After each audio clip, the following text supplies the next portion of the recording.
ब्रह्म सूत्र के द्वितीय अध्याय के तृतीय पाद के प्रथम अधिकरण का हम लोग विचार कर रहे हैं। इस अधिकरण में दो सूत्रों का विचार हो चुका है।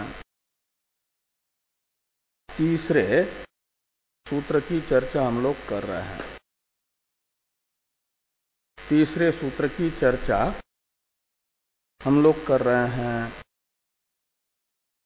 वियद अधिकरण में चर्चा हो रही है कि आकाश की अनुत्पत्ति है कि उत्पत्ति है। आकाश उत्पन्न नहीं होता है कि उत्पन्न होता है, इस प्रकार का संदेह हुआ तो इस संदेह का निराकरण करने के लिए यथार्थ निर्णय अनुकूल विचारात्मक इस अधिकरण की प्रवृत्ति हो रही है। प्रथम कथन हुआ इन लोगों का कि आकाश अनुत्पन्न है, वैशेषिक मत है। आकाश की उत्पत्ति नहीं होती है। क्यों कहते आकाश की उत्पत्ति बोधक श्रुति न होने से। अश्रुते प्रथम सूत्र में कहा गया। जो उत्पत्ति का प्रकरण है छांदोग्य में, वहां पर तेजादि की ही उत्पत्ति बोधक श्रुति है, आकाश की उत्पत्ति बोधक श्रुति नहीं। इसलिए आकाश अनुत्पन्न है।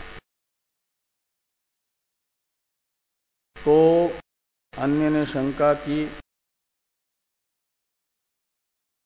अस्तित्व दूसरे सूत्र से कि भले ही छांदोग्य में आकाश की उत्पत्ति बोधक श्रुति न हो, किंतु तैत्रीय में तो आकाश की उत्पत्ति बोधक श्रुति विद्यमान है। और इसलिए आपने जो कहा कि अश्रुते, ये आपका हेतु असिद्ध है। श्रुति का अभाव नहीं है आकाश की उत्पत्ति बोधक, अपितु श्रुति विद्यमान ही है। तो पूर्व पक्षी ने कहा जरूर विद्यमान है, जो आकाश की अनुत्पत्ति मानते हैं उन्होंने। किंतु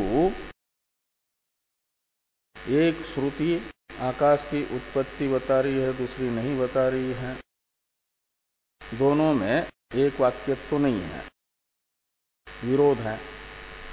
तो दो श्रुतियों का आपस में विरोध होने से अप्रमाण ही दोनों श्रुतियां हो जाएगी। इस प्रकार की अवांतर शंका हुई। तो इसमें जो छांदोग्य श्रुति है वैशेषिकों के अनुसार प्रमाणभूता श्रुति है, वे अपने आप को वैदिक मानते हैं।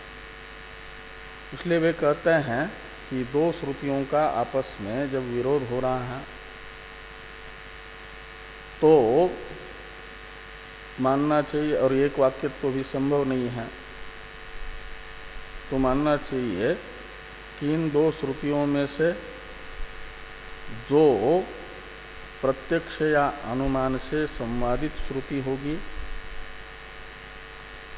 उसका तो मुख्यार्थ, और जो प्रत्यक्ष या अनुमान में से किसी से भी संवादित नहीं है उसे माना जाएगा गौणार्थक। इसलिए गौणी असंभवात, ये तृतीय सूत्र आया। और आकाश की अनुत्पत्ति मानने वालों ने प्रथम सूत्र में, जिन्होंने आकाश के अनुत्पत्ति की प्रतिज्ञा की है, उन्होंने ये कहा कि जो तैत्रीय शाखा में आकाश की उत्पत्ति बोधक श्रुति है वह गौणी है, यानी गौण उत्पत्ति बता रही है, मुख्य उत्पत्ति नहीं। उसका मुख्य उत्पत्ति अर्थ नहीं है।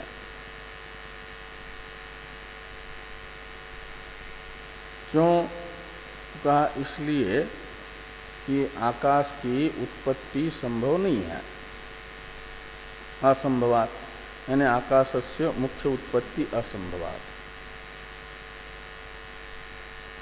ये जो आकाश की मुख्य उत्पत्ति क्यों संभव नहीं है, असंभव रूप हेतु का एक प्रकार से उपादान भाष्य में भाष्यकार भगवान कर रहे हैं। तो भाष्य को देखिए, यहां तक का भाष्य हम लोग देख चुके थे। कस्मात असंभवात, गौणी असंभवात सूत्र के भाष्य में दूसरी पंक्ति है। और असंभवात इस हेतु का स्पष्टीकरण किया जा रहा है, नहीं आकाशस्य उत्पत्ति संभावितुम शक्या इत्यादि से।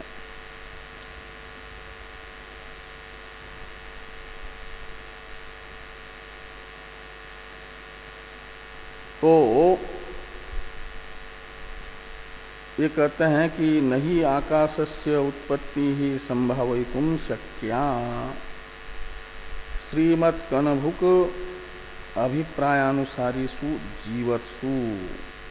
कहते हैं जब तक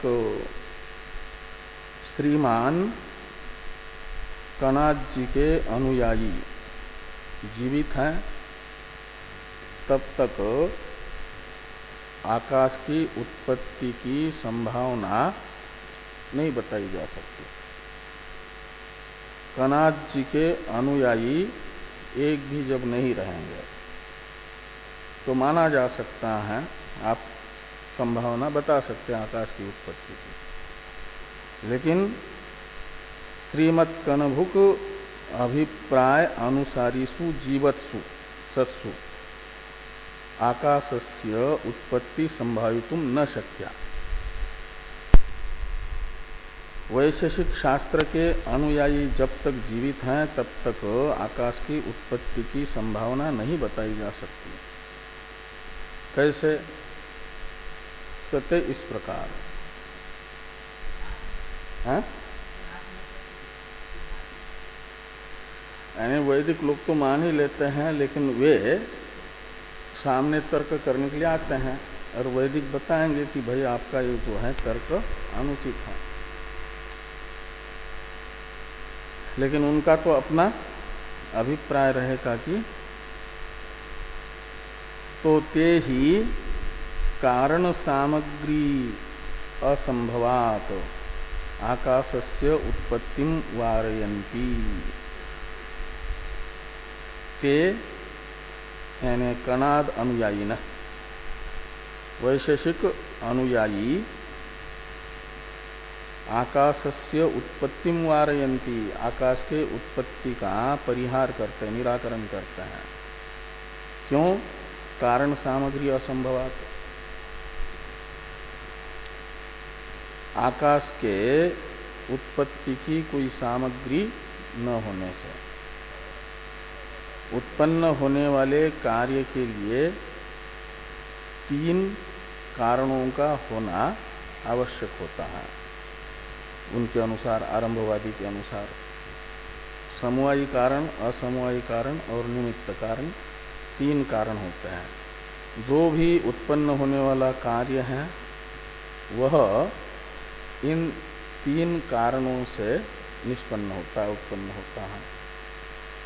और आकाश के ये तीनों कारण भी असंभव हैं। तीन कारणों में से एक भी कारण संभव नहीं है, ये बताया जा रहा है।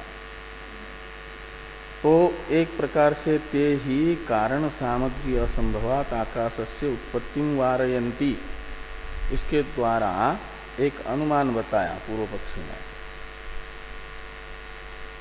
उस अनुमान का स्पष्ट आकार टीका में टीकाकार बताते हैं। आकाशो नोत्पद्यते, आकाशस्य उत्पत्तिम वारयन्ति, इसके द्वारा एक प्रकार से प्रतिज्ञा बताई। वो प्रतिज्ञा है आकाशो नोत्पद्यते। और कारण सामग्री असंभवात का अर्थ कर दिया सामग्री शून्यत्वात्। दृष्टांत है आत्मा, इसलिए आत्मवत, यथा आत्मा कहो या आत्मवत कहो। तो यत्र यत्र सामग्री शून्यत्वम तत्र तत्र उत्पत्त्याभाव यथात्मा उभय सम्मत दृष्टांत होता है। जो आकाश को उत्पन्न मानना चाहते हैं वेदांती, वे भी आत्मा को अनुत्पन्न मानते हैं, और वैशेषिक भी जो आकाश को अनुत्पन्न मानना चाहते हैं आत्मा को तो अनुत्पन्न मानते ही हैं। इसलिए आत्मा एक अनुत्पत्ति के लिए उभय सम्मत दृष्टांत हो जाएगा। और वे अपने मान्यता के अनुसार समझाते हैं कि आत्मा क्यों अनुत्पन्न है, तो सामग्री शून्यत्वात्। आकाश की आत्मा की उत्पत्ति में आवश्यक जो सामग्री है उसका अभाव है, इसलिए आत्मा अनुत्पन्न है। उत्पन्न होने के लिए समवायी कारण, असमवायी कारण और निमित्त कारण की आवश्यकता होती है। आत्मा का कोई समवायी कारण नहीं है, असमवायी कारण नहीं है। समवायी कारण हुआ करता है द्रव्य का, उसके अवयव। आत्मा द्रव्य है उनके यहाँ, आकाश भी द्रव्य है। तो द्रव्य का समवायी कारण हमेशा किसी का भी जो कोई भी कार्य होगा उसका समवायी कारण होता है द्रव्य, और द्रव्य रूप कार्य का समवायी कारण हुआ करता है उसके अपने अवयव, वैशेषिक मत के अनुसार। तो आत्मा तो निरवयव है, उसके कोई अवयव नहीं है, इसलिए अवयव रूपी समवायी कारण का अभाव, समवायी कारण शून्यत्व। और असमवायी कारण माना जाता है कार्य द्रव्य का, असमवायी कारण होता है अवयवों का संयोग। समवायी कारण है अवयव, और समवायी कारणों का जो आपस में संयोग होगा उसे माना जाता है असमवायी कारण, कार्य द्रव्य का। से पट है कार्य द्रव्य, उसके समवायी कारण है तंतु, और असमवायी कारण है तंतुओं का संयोग। और इन दोनों कारणों से भिन्न जो भी कारण होगा उसे निमित्त कारण कहा जाता है। तो आत्मा के जब अवयव ही नहीं है तो अवयवों का संयोग भी नहीं बन पाएगा। पहले संयोग का अनुयोगी प्रतियोगी हो, जिसका संबंध होता है उसे प्रतियोगी, जिसके साथ संबंध बनता है उसको अनुयोगी कहा जाता है। तो आत्मा के अवयव ही नहीं है तो आत्मा के अवयवों का संयोग रूपी संबंध का अनुयोगी प्रतियोगी भी न होने से संबंध नहीं बनेगा, तो असमवायी कारण भी नहीं होगा। और तद उभय भिन्नम कारणम निमित्त कारणम कहा जाता है। समवायी कारण असमवायी कारण से भिन्न कारण को कहा जाता है निमित्त कारण। भेद को समझने के लिए आवश्यक होता है उसके प्रतियोगी को समझना। घट से भिन्न पट को वही समझ पाता है जो घट को समझता है। जिसको घट का ज्ञान नहीं है उसे पट में घट भेद का ज्ञान नहीं हो पाएगा, घट भिन्नत्वेन रूपेण पट का ज्ञान नहीं हो पाएगा। ऐसे समवायी कारण असमवायी कारण से भिन्न अर्थ को वही समझ पाएगा जो समवायी कारण असमवायी कारण को जाना जाएगा। तो आत्मा का कोई समवायी कारण असमवायी कारण ही नहीं है तो उसका ज्ञान भी नहीं होगा। जो है ही नहीं उसका ज्ञान क्या होगा?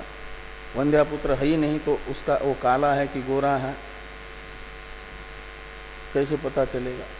ज्ञान नहीं होगा उसका।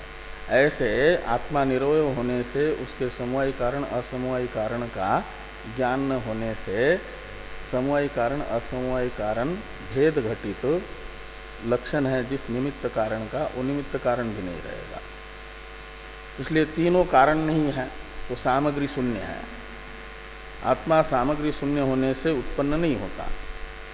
सामग्री शून्य यत्र सामग्री शून्यत्वम तत्र उत्पत्त्याभाव यथा आत्मा, ये दृष्टांत है। ऐसे आकाश भी आत्मा के तरह निरवय द्रव्य है। जो पक्ष है, पक्ष तो होता है संदिग्ध साध्यवान, तो आत्मा में उत्पत्ति का अभाव निश्चित है, वो है सपक्ष दृष्टांत। जहां पर साध्य का निश्चय होता है उसे कहा जाता है सपक्ष। सपक्ष है आत्मा, उत्पत्ति का अभाव रूपी साध्य का वहां निश्चय है। और आकाश में उत्पत्त्याभाव का संदेह है। वैशेषिक कहते हैं आकाश की उत्पत्ति का अभाव है, अन्य लोग कहते हैं उत्पन्न होता है, इसलिए संशय हुआ। इसलिए संदिग्ध साध्यवान पक्ष है आकाश। और उसमें उत्पत्त्याभाव का व्याप्य सामग्री शून्यत्व रहता है, क्योंकि आकाश आत्मा के तरह निरवय द्रव्य है, इसलिए उसका समवायी कारण कोई नहीं होगा।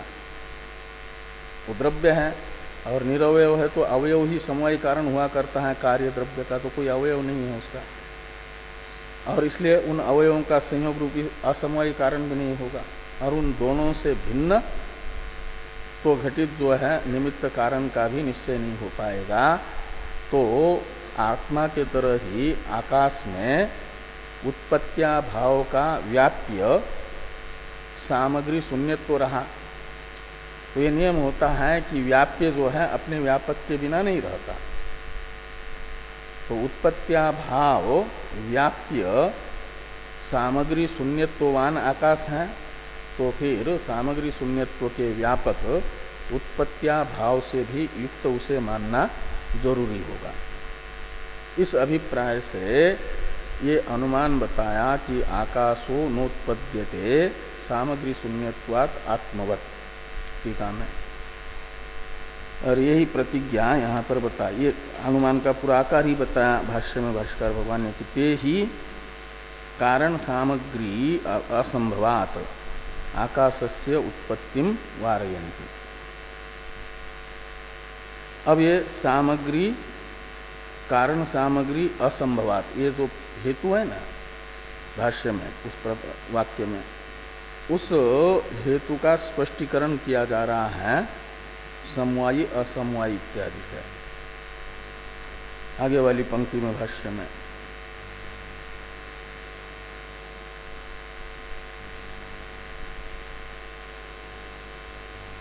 समवायी असमवायी निमित्त कारणेभ्यो ही किल सर्वम उत्पद्यमानम समुत्पद्यते। कहते हैं जो भी उत्पन्न होने वाला कार्य है उसकी उत्पत्ति के लिए समवायी कारण, असमवायी कारण और निमित्त कारण रूपी तीन कारणों का होना अति आवश्यक है, अत्यंत जरूरी है।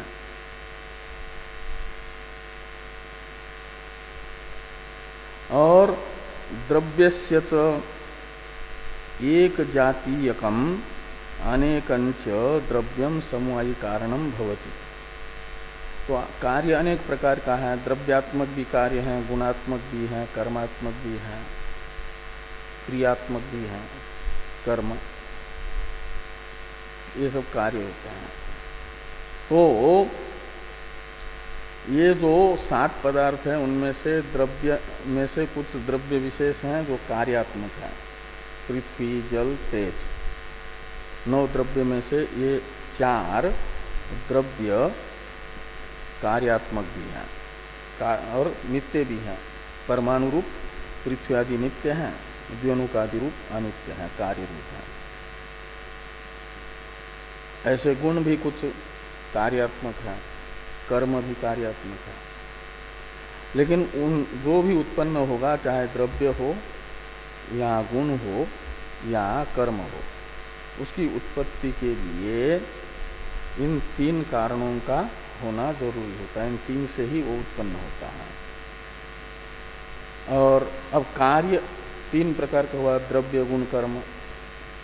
उनमें से जो द्रव्य रूप कार्य होगा उसका समवायी कारण कौन बनेगा, उसे बता रहे हैं कि द्रव्यस्य च एक जातीयकम अनेकंच द्रव्यम समवायी कारणम भवति। जो द्रव्यात्मक कार्य है उसका समवायी कारण बनेगा द्रव्य ही। कौन सा द्रव्य? तो कहते एक जातीयकम अनेकम। तो जैसे द्वेनुक कार्य है द्रव्यात्मक, तो इसका समवायी कारण होता है परमाणु। और परमाणु भी चार प्रकार के हैं।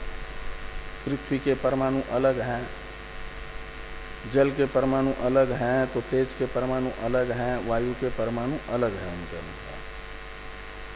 पृथ्वी का द्वेनुक बनना होगा यदि, तो उसके लिए ये नहीं कि एक परमाणु पृथ्वी का और दूसरा पानी का, एक जल का परमाणु और एक पृथ्वी का परमाणु मिल करके पृथ्वी के द्वेनुक को उत्पन्न करेंगे, ऐसा नहीं। इसलिए कहा कि एक जातीयम, जातीय प्रत्यय है और क्या वो प्रकार अर्थ में, एक जातीयम का अर्थ है एक प्रकारकम, एक प्रकारक यानी एक जाति वाला। पृथ्वीत्व जाति वाले ही दो परमाणु मिलकर के एक द्वेनु का कारण बनेंगे, समवाय कारण बनेंगे। तो अनेकम का मतलब एक ही द्रव्य से दूसरा एक द्रव्य उत्पन्न नहीं होगा, अनेक द्रव्य से उत्पन्न होगा। और वो अनेक द्रव्य भी एक जातीय होने चाहिए। एक जातीयम अनेकम द्रव्यम लिखा है ना। हाँ हाँ हाँ, अनेक एक जातीय हो का मतलब चार प्रकार के परमाणुओं से एक ही प्रकार के परमाणु, और वे भी अनेक हो। हाँ, तो वो जो है द्वेनुक के कारण बनेंगे। तो दो परमाणु पृथ्वी के ही दो परमाणु पृथ्वी के एक द्वेनुक के कारण बनेंगे, समवाय कारण बनेंगे। ऐसे दो जल के परमाणुओं से एक द्वेनुक रूप जल उत्पन्न होगा, तेज के परमाणुओं से तेज का ही द्वेनुक उत्पन्न होगा। ऐसे तीन द्वेनुक से मिलकर के एक त्रेणुक। तो अवयव जो है सजातीय अवयव, अनेक अवयवों से कार्य द्रव्य उत्पन्न होता है। यानी सजातीय अनेक अनेक द्रव्य कार्य द्रव्य के समवायी कारण होता है, का मतलब उसके अवयव कारण होता है। ये यहां पर बताया।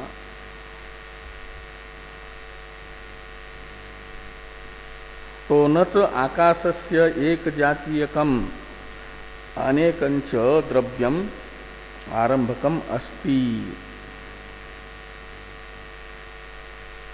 यस्मिन् समवायी कारणे सति।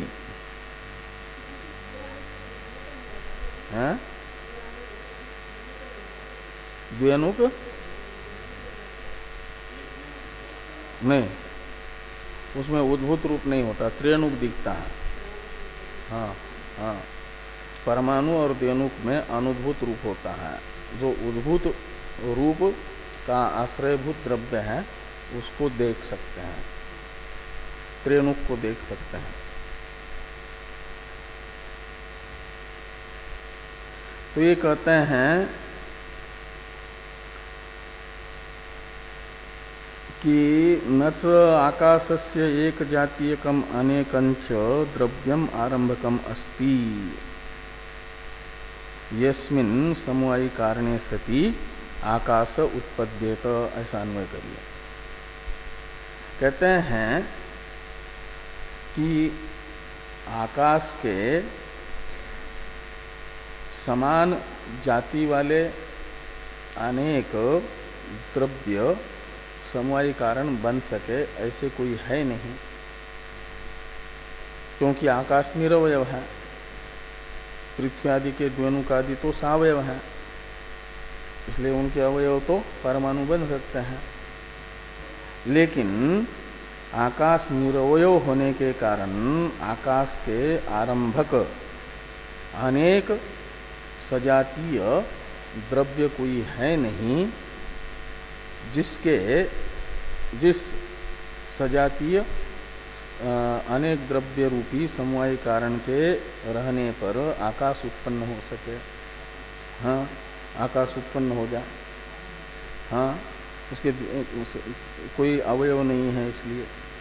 और जब अवयव ही नहीं है तो अवयवों का संयोग रूपी असमवाय कारण भी नहीं रहेगा, समवाय कारण नहीं है तो आगे कहते हैं कि असमवायी कारण्य च, ये भी सती सप्तमी है, पूर्व का सती इधर भी अन्वित करना देहली दीप न्याय से।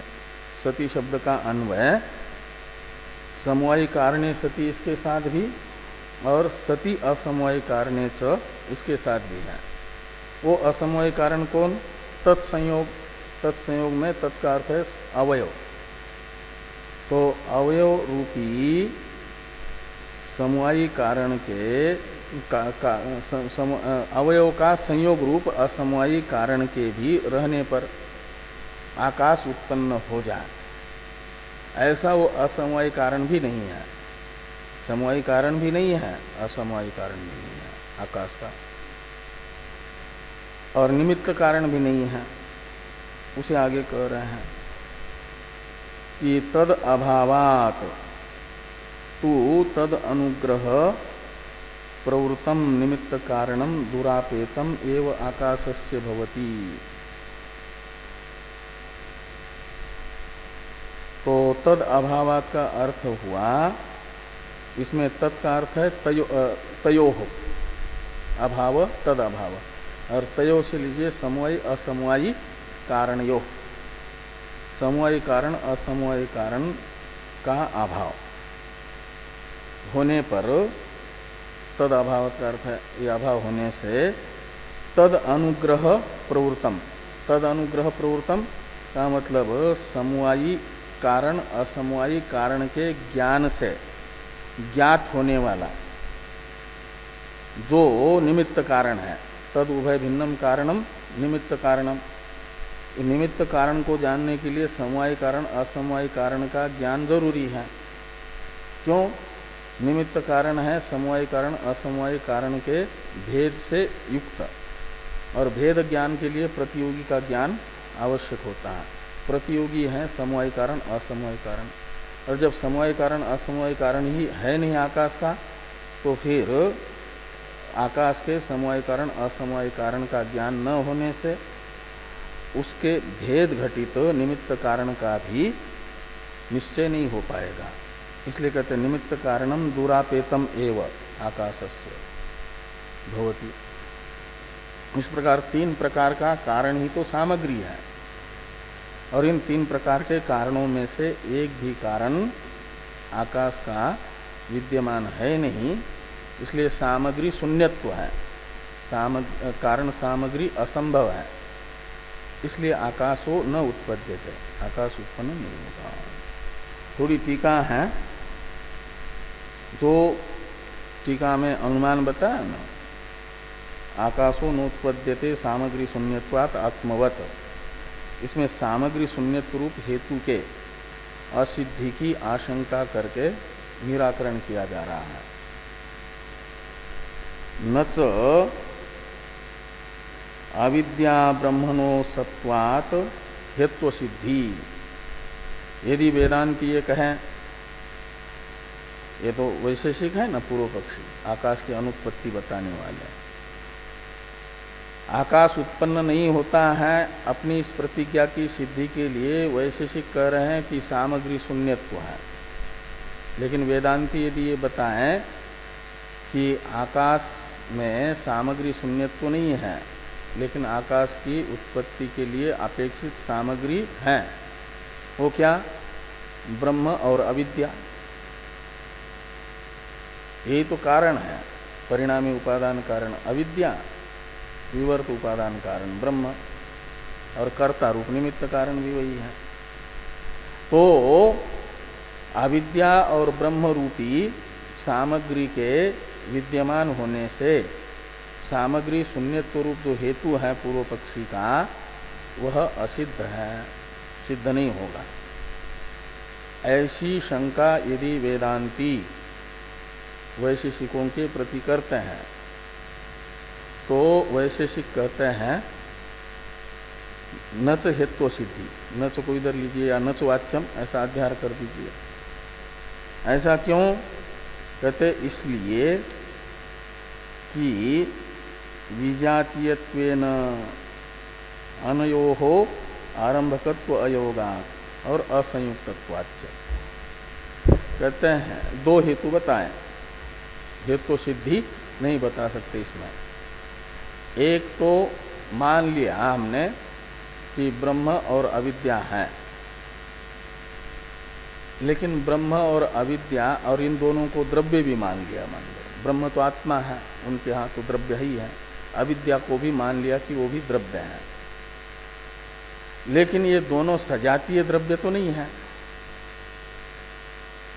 एक जातीय तो इनमें नहीं है। अनेक द्रव्य तो भले ही रहे, लेकिन सजातीय अनेक द्रव्य होना चाहिए, वो आरंभक होता है। ये नहीं कि एक पृथ्वी का परमाणु और एक जल का परमाणु वो द्वेणुक का आरंभक नहीं होता। दोनों भी पृथ्वी के परमाणु एक पृथ्वी के द्वेणुक के आरंभक बनेंगे। जो आरंभक बनने हैं, समवाय कारण जिनको बनना है, वे सजातीय होने चाहिए, विजातीय नहीं। यहां ब्रह्म और अविद्या तो सजातीय नहीं है, विजातीय है। विजातीय होने से ब्रह्म और अविद्या ये दोनों आकाश के आरंभक नहीं बन पाएंगे। इस अभिप्राय से कहते हैं कि विजातीयत्वेन अनयोहो, अनयो यानी अविद्या ब्रह्मणो आरंभकत्व अयोगात्, ये आरंभक नहीं बन पाएंगे आकाश के। और दूसरी बात,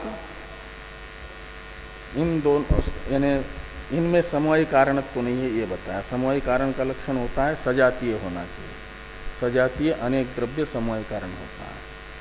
इनमें अनेकत्व अनेक द्रव्यत्व तो है, लेकिन सजातीयत्व न होने से समवायी कारण बनने की योग्यता नहीं है। और ये होता है असमवायी कारण, कार्य द्रव्य का माना जाता है संयोग को ही। इन ब्रह्म और अविद्या का आपस में आप लोग संयोग भी नहीं मानते हो, ब्रह्म और अविद्या का तादात्म्य मान लेते हो। अविद्या ब्रह्म में तादात्म्य संबंध से अध्यारोपित है, जैसे रज्जु में सर्प का तादात्म्य है, कल्पित तादात्म्य। ऐसे अविद्या का ब्रह्म में कल्पित तादात्म्य संबंध है, संयोग नहीं है वेदांत के अनुसार। और असमवाय कारण तो द्रव्य का संयोग ही हुआ करता है, कार्य द्रव्य का असमवाय कारण उसके अवयवों का संयोग हुआ करता है। और अविद्या और ब्रह्म का आपस में संयोग बन नहीं सकता, इसलिए समवाय कारण भी नहीं बनेगा।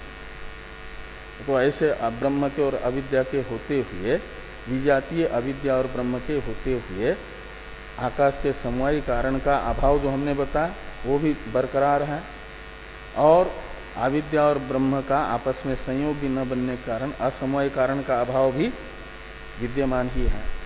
और जब ये दोनों नहीं है, समवायी कारण असमवायी कारण, तो तद भिन्नत्व घटित निमित्त कारण भी नहीं सिद्ध होगा। तो सामग्री शून्यत्व रूप जो हमारा हेतु है वो सिद्ध ही है, असिद्ध नहीं। इस अभिप्राय से लिखा कि असंयुक्तत्वाच्च विजातीयत्वेन अनयोहो आरंभकत्व अयोगात् और असंयुक्तत्वाच्च। आगे हैं कि संयोग एव ही द्रव्यस्य असमवायी कारणम अतः समवायी असमवायिनोहो अभावात् न हेतु सिद्धि इत्यर्थ। क्योंकि द्रव्य का असमवायी कारण जो है संयोग ही हुआ करता है, और अविद्या और ब्रह्म का संयोग संबंध बन नहीं सकता, इसलिए असमवायी कारण क्या नाम, अतः समवायी असमवायिनोहो अभावात्, समवायी कारण असमवायी कारण का अभाव होने से न हेतु सिद्धि, हेतु की असिद्धि नहीं है, हाँ सद हेतु ही है। ये वैशेषिकों ने कहा। ये आपके यहां तक का टीका में अर्थ हो गया, जितना भाष्य हम पढ़ चुके हैं वहां तक का। आगे भाष्य में आ रहा है कि उत्पत्ति मतांच तेज प्रभृति नाम इत्यादि, इस वाक्य की अवतरण टीका है। यानी आकाश की उत्पत्ति अयुक्त है, तर्क संगत नहीं है। यह बात अभी तक के ग्रंथ से बताई। एक तर्क बताया, आकाशो नोत्पद्यते सामग्री शून्यत्वात् आत्मवत्, एक तर्क ये अनुमान। और इस अनुमान का विरोध होगा यदि तस्माद् वा ये तस्माद् आत्मनः आकाश संभूत इस श्रुति को मुख्य उत्पत्ति का प्रतिपादक मानेंगे।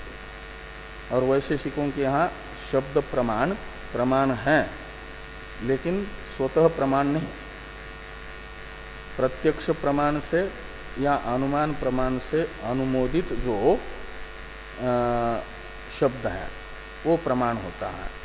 और जिसे प्रत्यक्ष प्रमाण या अनुमान प्रमाण का संवाद प्राप्त नहीं है उसे प्रमाण नहीं कहा जाता उस शब्द को। यहाँ तो अनुमान का संवाद तो कहाँ है? आकाश की उत्पत्ति में संवाद तो है ही नहीं, उल्टा विसंवाद हो रहा है, विरोध हो रहा है इस अनुमान का, यदि आकाश की मुख्य उत्पत्ति मानेंगे तो। इसलिए पूर्व पक्ष ने कहा गौणी, क्यों? असंभव, यानी आकाश की मुख्य उत्पत्ति संभव न होने से। सामग्री नहीं है तो उत्पत्ति कैसे होगी?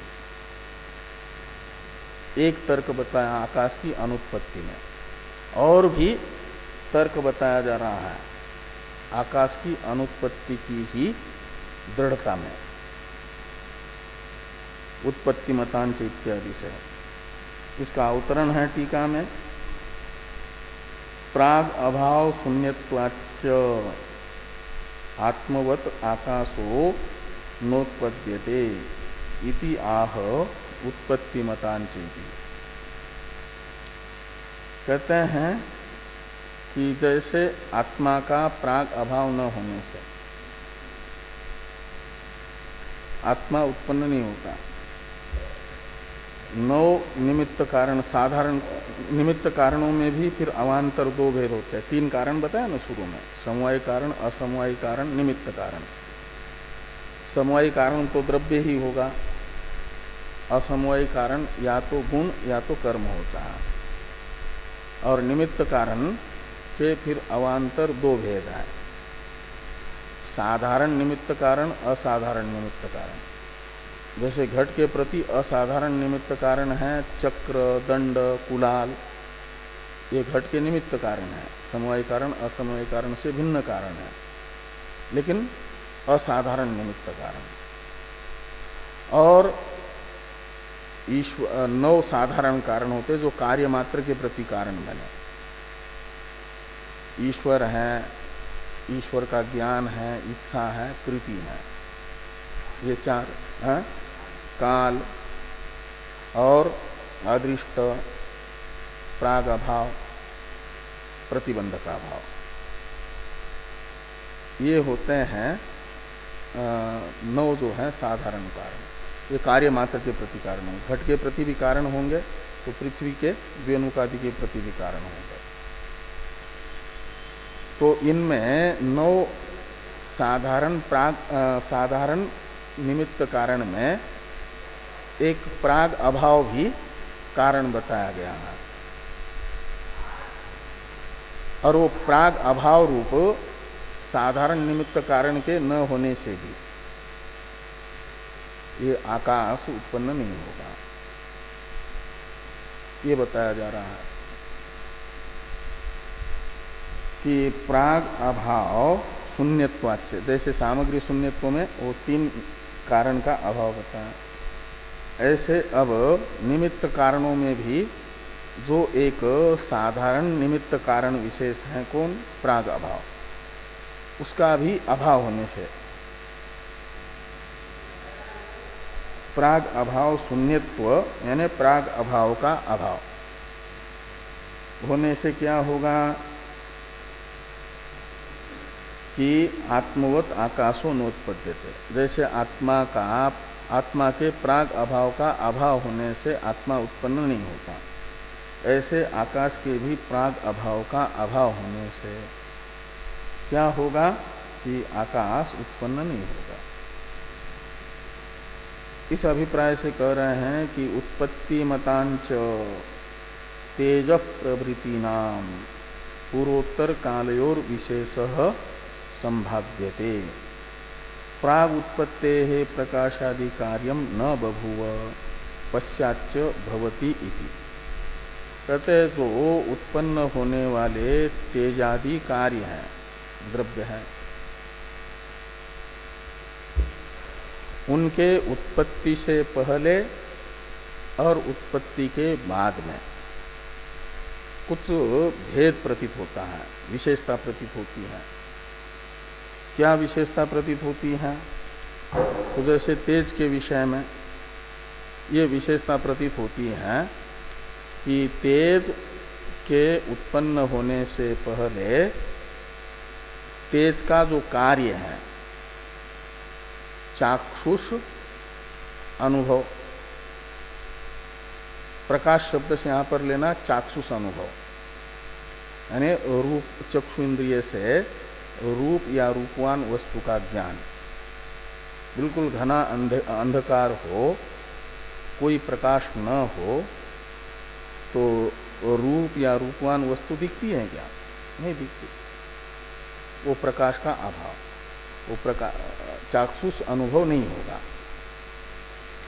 तो ये कहते हैं कि तेज उत्पत्ते प्राक प्रकाश न बभूव, तो प्रकाश नहीं हुआ।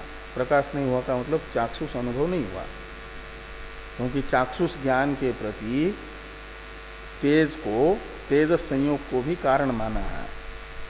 स्पष्ट तेज संयोग विद्यमान हो तो ज्ञान होता है, चाक्षुष ज्ञान होता है, और तेज संयोग रूपी, तेज रूपी सहकारी कारण न हो तो फिर नहीं होगा। तो तेज अभी उत्पन्न ही नहीं हुआ, तो उसका कार्य जो चाक्षुष ज्ञान है वो नहीं हुआ। और तेज उत्पन्न हुआ, सूर्योदय हुआ, रात्रिकालीन अंधकार पूरा निकल गया मान लो, तो फिर क्या होता है? रूप और रूप का, रूपवान पदार्थ का चाक्षुष प्रत्यक्ष होता है, स्पष्ट भेद ज्ञान ज्ञान होता है।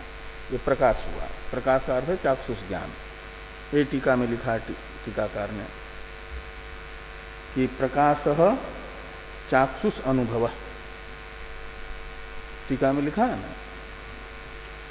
तो ये प्रकाशादि कार्यम न बभूव में जो प्रकाश शब्द है वह बाह्य भौतिक प्रकाश का वाचक नहीं, अपितु यहाँ चाक्षुष ज्ञान का, चाक्षुष अनुभव का, चक्षु इंद्रिय से जो रूप या रूपवान पदार्थ का अनुभव हो रहा है उसका बोधक है प्रकाश शब्द।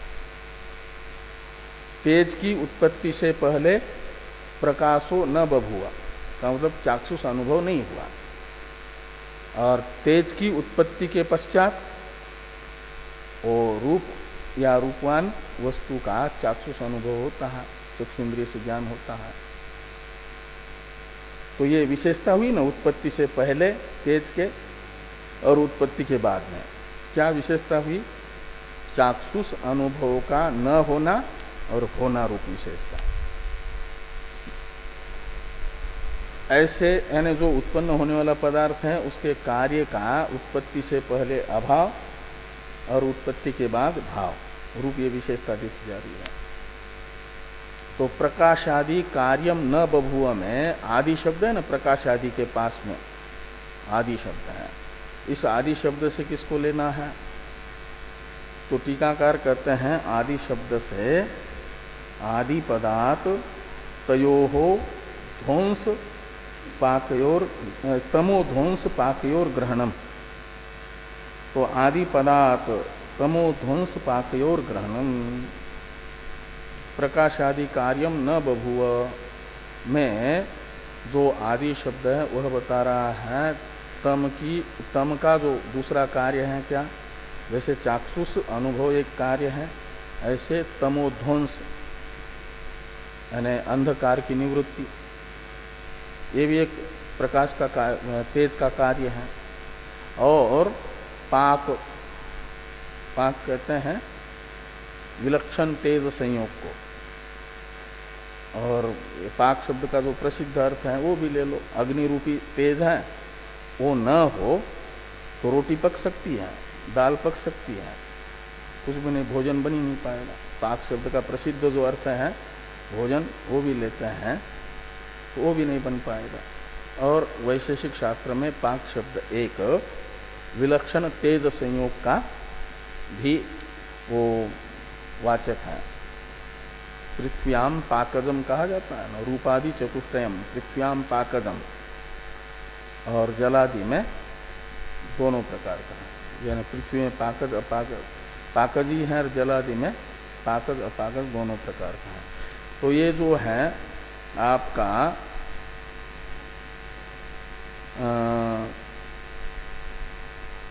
पाक शब्द का अर्थ विलक्षण तेज संयोग भी लेते हैं, जो वैशेषिक शास्त्र में प्रसिद्ध है।